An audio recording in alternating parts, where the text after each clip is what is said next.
In May of 2023, Jim Herbert watched the bank he had spent nearly 4 decades building disappear into J.P. Morgan Chase.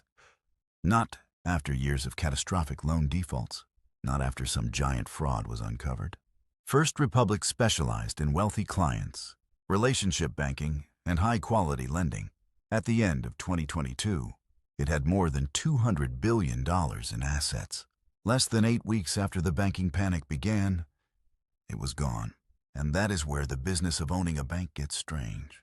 Because the same basic structure that can make a giant bank extraordinarily profitable can also turn a manageable problem into a fatal one. In 2025, J.P. Morgan Chase generated more than $95 billion in net interest income and $57 billion in net profit. Huge numbers. But the real lesson is not that banks make a lot of money. It is how they control so much money with comparatively little of their own, and what has to remain true for that system to survive. Owning a bank means playing 4 games at the same time. Get funding cheaply. Put that funding to work profitably. Keep enough capital to absorb mistakes. And make sure your funding does not disappear faster than you can replace it. Win all 4, and you control one of the most powerful business models in the economy. Let one game expose weaknesses in the others, and decades of success can disappear in weeks. So let us start with the fantasy of owning a bank. Then we will look at what you are actually buying. On paper, banking looks almost unfair. Customers bring you money. You pay some of them interest to keep it with you. You use that funding to make mortgages, business loans, credit card loans, or buy securities. Those assets earn more than your funding costs.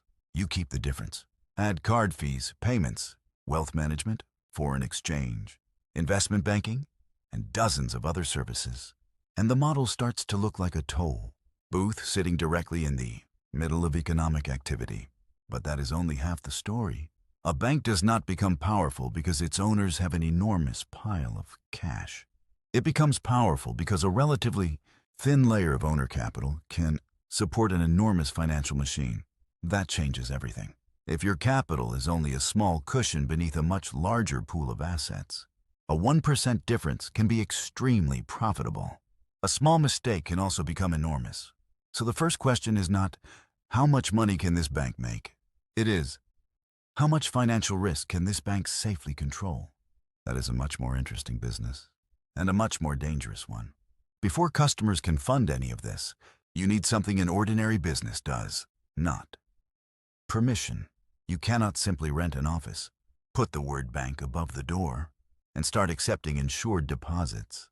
A new United States institution needs an appropriate charter, and an institution seeking federal deposit insurance has to go through the FDIC application process. Regulators examine the proposed business model, management, capital, earnings prospects, and risk. There is not even one universal dollar amount that buys your way in. The capital requirement depends on the proposed bank's size, complexity, activities, and risk profile. That matters because regulatory approval is not just friction. It is part of the moat. Once you have a banking franchise, technology, risk systems, employees, distribution, and most importantly, a deposit base, a new competitor cannot replicate the entire thing next weekend. Which brings us to the first asset most people underestimate. Not money. The behavior of the people giving it to you. Imagine 2 banks. Both make exactly the same loans. Same borrowers. Same interest rates. Same credit quality. Bank A funds those loans with thousands of customers who have kept stable balances there for years.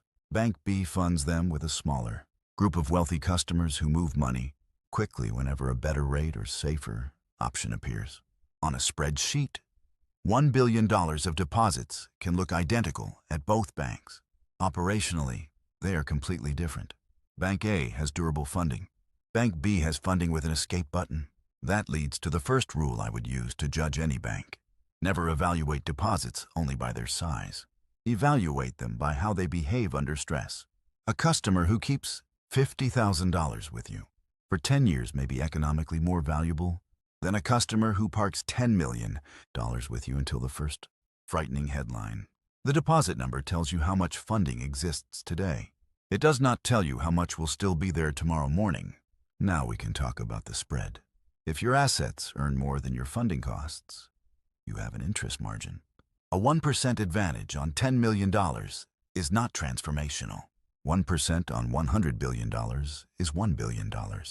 That is why tiny percentages matter so much in banking. And giant banks do not stop there. They collect card and payment fees. They manage investments. They move money for corporations.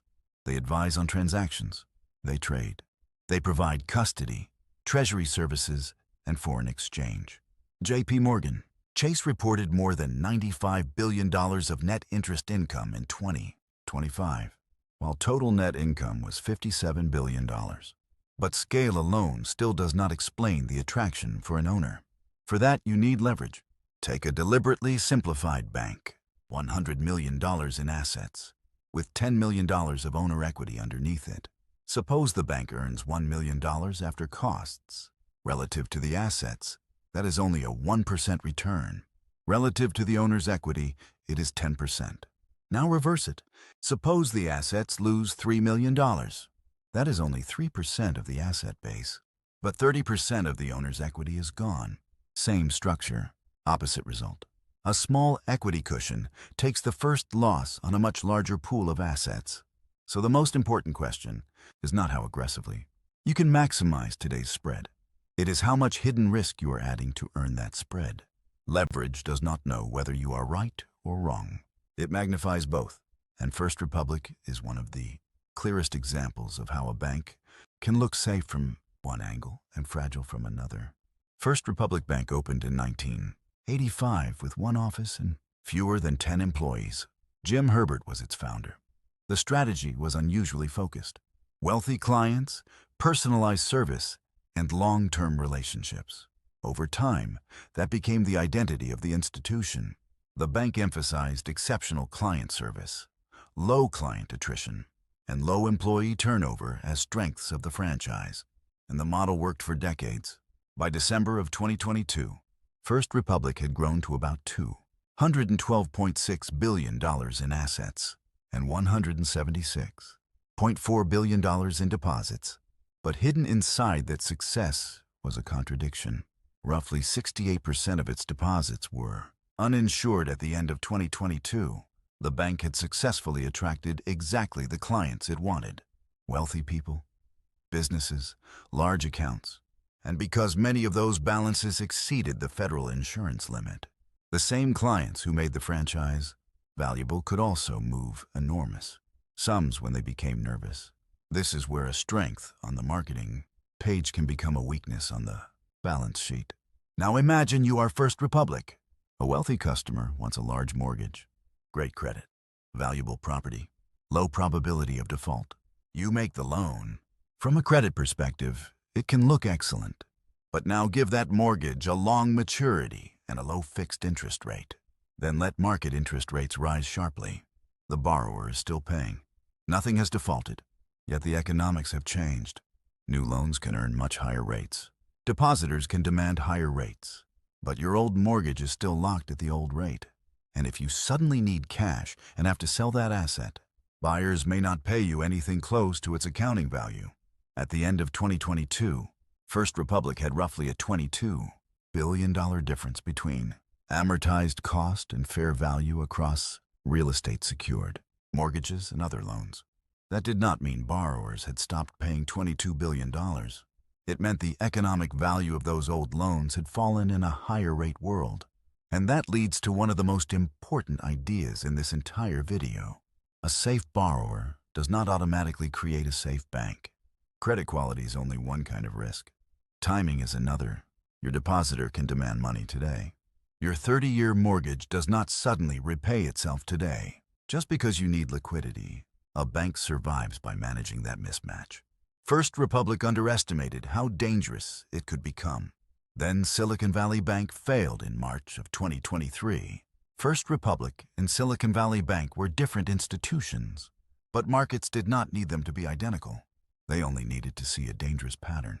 Large uninsured deposits, assets that had lost economic value as rates rose, depositors capable of moving money extremely quickly. Fear spread, and First Republic's customers started withdrawing.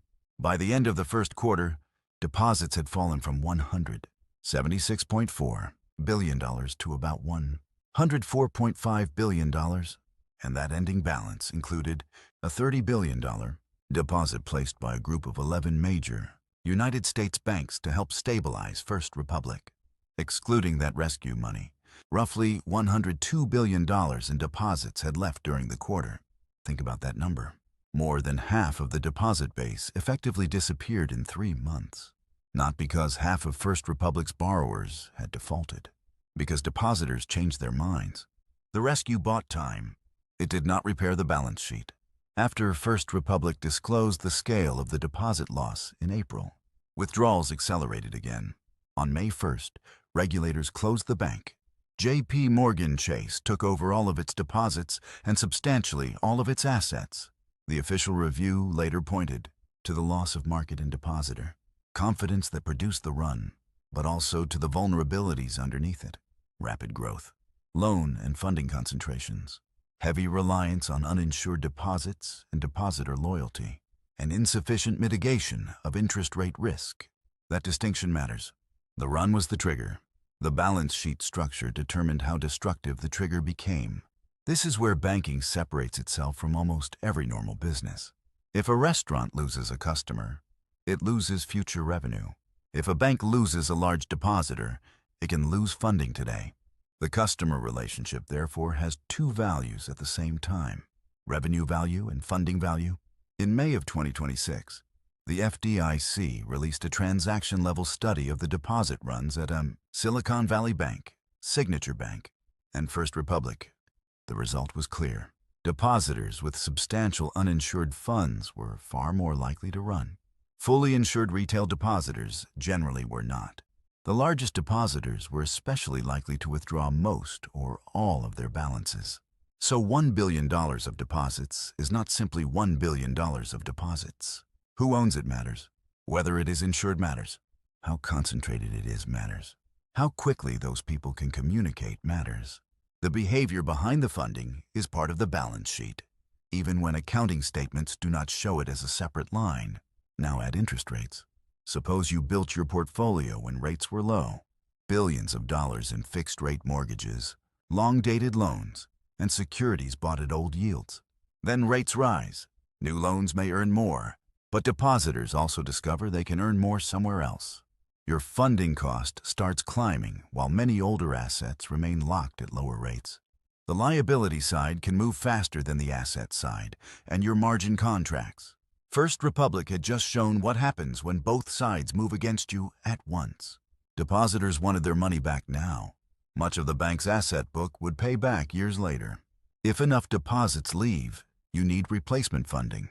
That can mean expensive wholesale, borrowing, or selling assets you intended to hold for years. And if those assets are worth less because rates have risen, a paper loss can become a real loss at exactly the wrong moment. That is why saying higher rates are good for banks is almost meaningless by itself. The better question is, which side of the balance sheet reprices first? The strongest bank is not simply the one earning the biggest spread today. It is the one that can keep functioning when that spread changes tomorrow. And even when the spread works, the owner does not get to keep all of it. A bank needs fraud controls, cybersecurity, compliance, risk management, auditors, technology, legal infrastructure, loan loss reserves, and regulatory reporting. Those costs do not disappear because the bank is small. A giant institution can spread them across an enormous revenue base. A small bank cannot. So net interest margin tells you how the engine is running. It does not tell you what reaches the owner's pocket. This is another reason scale can be so powerful in banking. Not because large banks escape the costs, but because they can distribute huge fixed costs across huge volumes of business. First Republic's collapse did not come from one expense line being too high, but it is a useful reminder that a bank has very little room for operational weakness when funding, asset values, and liquidity are already moving against it. Now put the four games together: cheap, durable, and diversified funding, assets that earn enough without hiding unacceptable credit or duration risk, enough capital to survive losses, enough liquidity to survive fear, Then layer more services onto the same relationship. A business deposits cash with you. You process its payments. You provide credit. You handle foreign exchange. You manage the owner's wealth. Maybe later you advise on an acquisition. One customer can generate several different revenue streams while strengthening the relationship that keeps its deposits with you. That is where banking becomes exceptionally powerful. But here is the part that matters most. A great bank is designed to survive boredom. Its funding should ideally be boring. Its liquidity should be boring. Its risk management should be boring. Because banking becomes exciting very quickly when any of those things stop working. First Republic proved that exceptional client service can build an extraordinary franchise. It also proved that client loyalty is not a substitute for liquidity planning. So imagine you are wealthy enough to actually want a bank. You can build one or buy one. Build it, and you start with no history. You need regulatory approvals, capital, technology, controls, management, and eventually customers willing to trust a new institution with their money. Buy one, and you can acquire much of that on day 1. Customers, deposits, employees, systems, branches, relationships. But acquisitions in banking have a strange twist. You also inherit every decision the previous owners made, every old mortgage, every deposit concentration, every interest rate bet, every credit policy, every operational weakness. And this creates one of the strangest realities in banking. Deposits appear on a bank's balance sheet as liabilities because the bank owes that money to customers. But a stable, inexpensive deposit franchise can simultaneously be one of the most valuable things you are buying.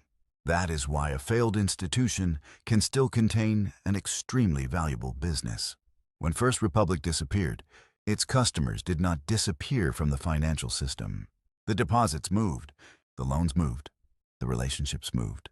J.P. Morgan was willing to take all of First Republic's deposits and substantially all of its assets because the franchise still contained value even after the institution holding it had failed. That is banking in one sentence. A liability can be an asset to the franchise. Now return to the fantasy. Customers give you money. You put that funding to work. Your assets earn more than the funding costs. You keep what is left. Technically, that description was never wrong. It was just incomplete. Because when you own a bank, you are really managing 4 things at enormous scale: funding, assets, capital, and time. The charter gives you access. Deposits give you scale.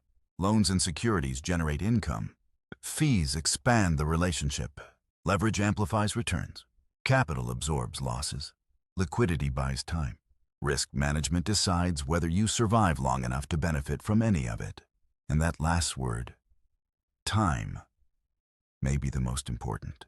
A profitable loan that pays you back in 30 years does not save you if depositors want their money this afternoon.